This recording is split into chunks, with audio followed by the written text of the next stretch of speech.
సంక్రాంతి ఎందుకు జరుపుకుంటారో చిన్న కథ. ఒకప్పుడు సూర్యపురం అనే అందమైన పల్లె ఉండేది.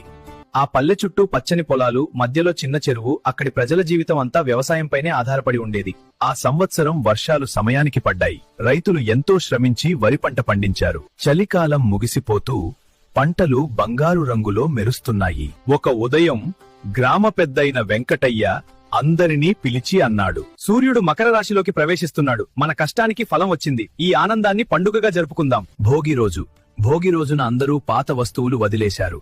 మంట చుట్టూ కుటుంబమంతా చేరి పాత బాధలు పోయి కొత్త ఆశలు రావాలి. సంక్రాంతి రోజున అమ్మలు కొత్త బియ్యంతో తీపి పొంగలి వండారు. ఇళ్ల ముందు రంగురంగుల ముగ్గులు వేశారు.